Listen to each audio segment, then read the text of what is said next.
여기가 전국리 유적지인데 이거를 처음 발견한 사람이 79년에 그렉 보웬이라고 하는 미군 하사가 발견했다고 그랬잖아요. 그 보웬 하사가 이거를 발견하고 된 것이 동두천 PX에서 근무하는 여가수하고 연애를 하다가 79년 1월 4일 날 여기 데이트하다가 발견한 거예요. 그 코펠에다가 물을 끓여서 따뜻한 커피를 하나 주려고 이 돌멩이를 주워가지고 불을 지피려고 돌멩이를 줍다가 저걸 주운 거예요. 근데 이분이 이거를 그냥 박스에다 넣어서 자기 인디아나 대학 교수에다가 보냈더니 김월룡에게 그 보고를 해서 김월룡 선생이 여기에서 10년 동안 발굴해서 35만 년에서 5만 년 전까지의 사람들이 살았던 자시로 4,000점의 유물을 끝냈어요. 여기에다가 선사시대 기념관을 짓는 거를 이 국제 컴피티션을 해서 프랑스 여자 건축가가 당선해가지고 여기에 무슨 뭐 지푸라기로 된 이런 선사시대 지을 것 같았는데 그게 아니라 티타늄으로 해서 이렇게 역발상으로 엄청나게 그 현대적인 그 전시관을 지어가지고 참 대안의 명소가 됐어요. 그래서 보헤나서 초청하는데 그 부부를 초청했더니 그 PX 여자하고 결혼했더라고. 그래서 내가 지금 마음 놓고 얘기하는 거야. 이게 딴 여자하고 결혼했으면 이걸 어떻게 얘기해 내가, 그렇죠? 여기 울주 반구대가 등장을 하잖아요. 반구대가 신석기 유적지라고. 이 신석기 시대 유적지에 이와 같은 국보로 지정되는 이런 엄청난 안각화를 갖고 있다고 하는 거가 구석기 시대에는 전곡리가 세계 지도에 차지한다면 신석기 시대의 상징은 울주 대곡 반구대의 안각화예요. 그게 울산 울주의 그 프라이드죠. 반구대까지 바닷물이 들어왔을 적에 고래잡이를 하던 사람들이 여기에서 제의를 지킬 적이면 고래 잡게 해달라는 기원으로 그렸다가 그게 아마도 6,000년 전에서 5,000년 전이라고 이렇게 생각해요. 더군다나 그리고 그로부터 한 1,000년 지나고 나니까 고래 그림은 사라지고 육지동물들로 쭉 들어올 때는 고래 사냥은 이미 그때는 끝났다고 할 수 있는 거죠. 그러니까 이 신석기 시대 때의 이 사람들은 이때 초보적인 종교 감정이 일어나 가지고 모든 생명과 물체에는 영혼이 있다라고 생각을 해서 저것을 잡기 위해 가지고 저기에다가 기도하는 마음으로 그리면은 그거를 잡는데 도움이 되고 신령스럽게 된다고 그렇게 믿었던 거예요. 그래가지고 우리 지금은 울산 신암리에 있는 토르소라고 하는 이 엄지손가락만한 거 있잖아요. 여체 조각을 해놓은 거. 그 옆에는 양양 오살리에서 만들었던 그 진흙으로 눌러갖고 사람 얼굴을 한 거예요. 이런 것이 별거 아니지만은 그때 사람들의 사고 속에 애니미즘이라고 하는 거죠. 물활론, 모든 생명체에는 정령이 있다라고 하는 것을 보여주는 구체적인 유물인 거예요. 그러니까 신석기 시대를 얘기할 적에 애니미즘을 얘기해야 되는데 애니미즘은 반구대 안각화하고 신암리에 있는 토르소, 이 여체의 그 목에서부터 다리까지만 나오는 저거가 나온 것이, 그러니까 신석기 시대 문화는 울산을 빼고서는 우리는 빈약해지는 거죠. 청동기 시대로 들어가면은 3,000년 전에서 2,000년 전 사이가 청동기 시대인데, 이 청동기 시대에는 남방식과 북방식이 달라서 이쪽에 북방식의 경우에는 복주머니처럼 생긴 게 의주 미송리형 단지고, 이 비파 모양의 동검에다가 북방식 고인돌, 이 세 가지가 있으면은 그거는 무조건 고조선 유물이에요.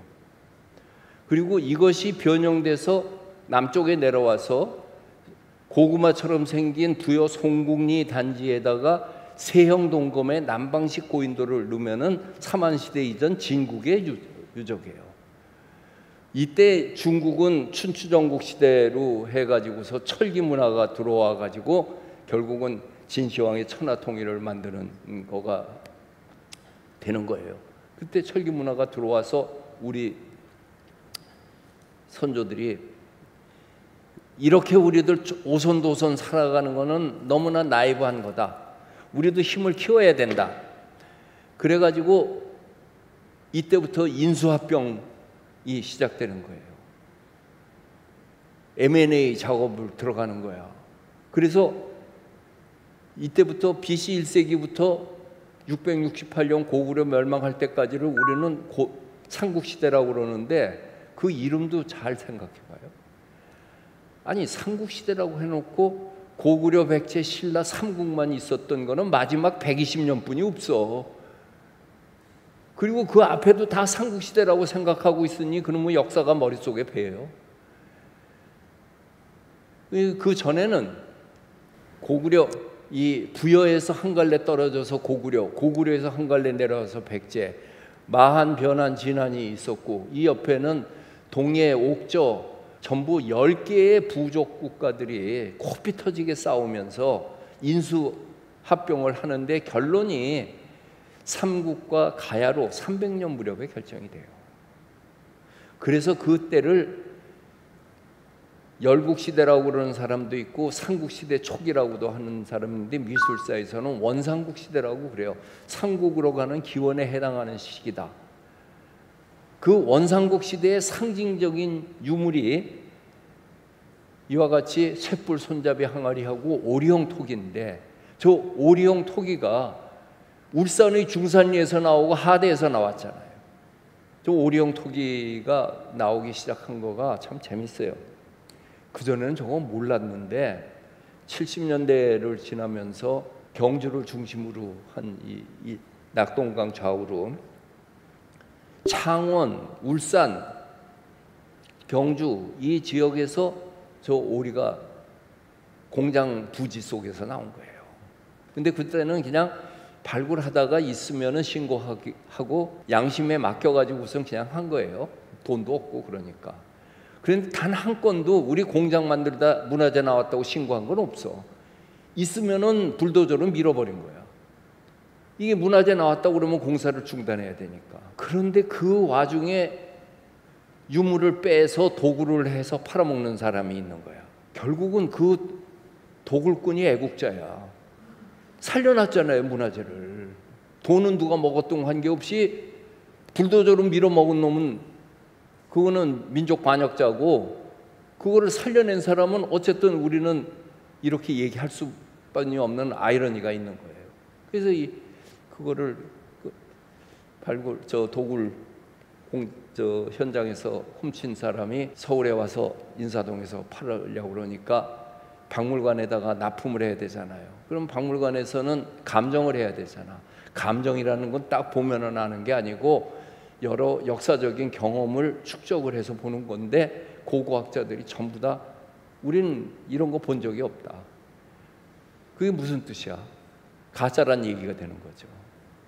감정을 했는데 죄다 아니라고 그러니까 이 도굴꾼 입장에서는 학자라고 하는 놈들이 공부는 안 하고 말이야. 그렇게 생각을 했는데 경산 임당동 고분에서 저 오리가 나타났어요. 발굴을 하다가. 그러고 나니까 이제는 저게 원삼국 시대 때 있었다는 거 우리가 알게 됐죠. 그랬더니 여기도 있다 저기도 있다 해가지고 현재 지금 알려진 게 한 100마리 돼.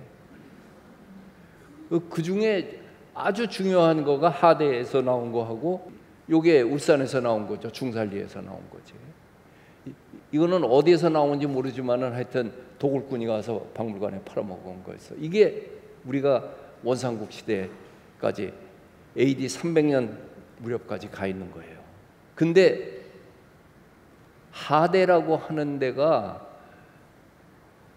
우시국이라고 얘기하는데 우시라고 하는 시가 이두루 리을이에요. 울산이라고 우시산이 울산이라고 하는 거의 원어예요. 그 우시산국이 사로국에 완전히 병합이 됐어요. 경주에 완전히 병합을 하게 됩니다. 그러면서 울산이 갖고 있는 아이덴티티가 경주와 함께 가는 걸로 돼버렸던 거죠.